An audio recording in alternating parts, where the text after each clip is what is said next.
আসসালামু আলাইকুম আপুরা ভাইয়ারা, আপনারা সবাই কেমন আছেন? আমি আলহামদুলিল্লাহ আপনাদের দোয়ায় ভালো আছি। তো আমি অনেকদিন পেজে অ্যাক্টিভ থাকতে পারিনি, কারণ আমি একটু পারিবারিক ঝামেলার মধ্যে ছিলাম। আমার বাবা মানে শ্বশুর বাবা অনেক অসুস্থ ছিল, এই জন্য আসলে পেজে থাকতে পারি না। আর পেজের অবস্থাও অনেক খারাপ হয়ে গেছে, অনেক ডাউন হয়ে গেছে। তো কিচ্ছু করার নেই, কারণ মানুষের জীবনের আগে তো আর পেজ না। এই জন্য আসলে আমি এতদিন পেজে কোনো ভিডিও দিতে পারিনি। আর আজকে যে ভিডিওটা দিচ্ছি এটা একদমই অল্প একটু ভিডিও, একটু একটু করে 5 মিনিটের একটা ভিডিও। এতটুকু ভিডিওই আমার কাছে ছিল। জাস্ট সাদের বাবার জন্য আমি ভিডিওগুলো করছিলাম, কারণ সাদের বাবা হলো বাবাকে খুব ভালোবাসে। তার প্রত্যেকটা মুহূর্ত সে দেখার জন্য মানে আমার সাথে অনেক ইয়া করছে যে তুমি সব কিছু ভিডিও করে রাখো, আমি আসলে আমাকে দেখাবো। আর সে বাইরে ছিল, অনেক কাজে ছিল, এই জন্য সে আসতে পারেনি। আমি আর আমার দেবর আমার বাবাকে নিয়ে গেছি। তো আমরা প্রথমে ভাবতে পারিনি যে বাবার অবস্থা এত খারাপ হবে।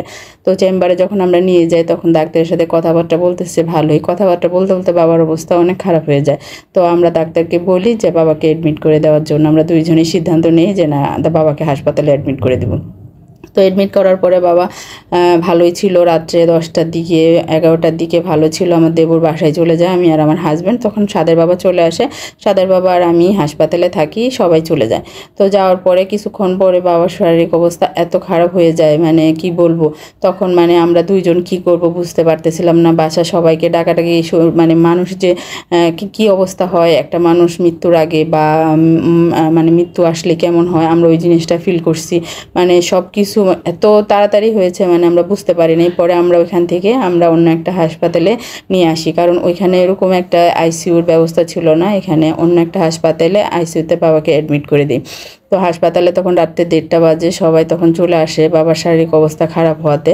তো সাদের বাবা আমি মানে এত পরিমাণ ঘাবড়ে যায়, আমরা দুইজন তো মানে কান্নাকাটি শুরু করে দিই যে কিভাবে কি হয়ে গেল। সবাই আসলে তো বলবে যে আমরা কি করছি, আমরা ভালো করে টেক কেয়ার করছি কিনা, বা আমাদের ভিতরে মানে এত কষ্ট। কারো বাবা অসুস্থ হলে আসলে সাদের বাবা এটা কখনোই বুঝতো না, মানে বুঝতো কিন্তু তারপরে ওইরকম বুঝতো না যে বাবা মা অসুস্থ হলে যে কেমন লাগে। কিন্তু আমি এই জিনিসটা ফেস করছি। আমার বাবা যখন চলে যায় তখন আমি আমার বাবার সাথেই ছিলাম। জাস্ট ওই মুহূর্তটা বাবার সামনে বাবার যখন আসছিল তখন আমার মনে হয়েছে যে আমি কি আমার বাবাকে, এই বাবাটাকেও হারিয়ে ফেলবো আমার আব্বার মতো।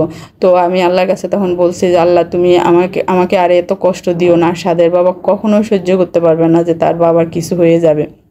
তো এগুলো সব চিন্তা ভাবনা করে মানে আমার অবস্থা হচ্ছে, সাদের বাবার অবস্থা অনেক খারাপ হয়ে গেছিলো।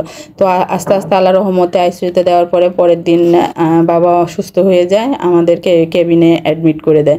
তো কেবিনে আসার পর বাবা অনেক সুস্থ হয়ে যায়। তো অনেক সুস্থ হয়ে যাওয়ার পরে বাবার আত্মীয় স্বজনের অভাব নাই। এই যে বাবার আন্ডা বাচ্চা, নাতি নুতকুর সবাই বাবাকে দেখতে আসে। মানে তারা তো অনেক ঘাবড়ে যায় যে তাদের দাদা অসুস্থ হয়ে গেছে, এটা তারা সহ্যই করতে পারতেছে না। তো সবার আগে তারা চলে আসছে বাবাকে যখন কেবিনে দেয়। আল্লাহর রহমতে বাবা অনেক সুস্থ হয়ে গেছে।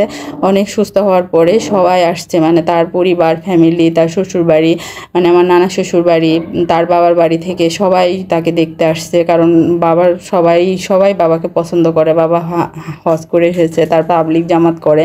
আর সবার পছন্দের হলো, আমার শাশুড়ি হলো সবার পছন্দের, সেক্ষেত্রে আমার শ্বশুরও সবার পছন্দের। এগুলো সবাই আমার শ্বশুরবাড়ির আত্মীয় স্বজন, আমার বোন এসেছে, বোনের হাজব্যান্ড, বাচ্চা সবাই আসছে বাবাকে দেখার জন্য। মানে হাসপাতালে যখন কেবিনে নিয়ে আসে এই আনন্দটা আসলে কাউকে বোঝানো যাবে না।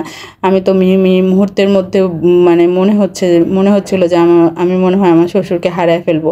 মানে আল্লাহ ওইখান থেকে বাবাকে ফেরত নিয়ে আসছে সামান্য একটু ইউরিন ইনফেকশনের জন্য। যে মানুষের জীবনে এত বড় ঝুঁকি আসে আসলে কেউ না দেখলে বুঝতে পারবে না। কারণ বাবার কোনো অসুখ নাই, প্রেশার নাই, ডায়াবেটিস নাই, কিডনিতে কোনো সমস্যা নাই, হার্টের সমস্যা নাই। শুধু ইউরিন ইনফেকশনের জন্য আজকে বাবার এমন অবস্থা হয়েছে। হয়তো বা তার বয়সের জন্য হয়েছে, সেটা কন্ট্রোল করতে পারেনি।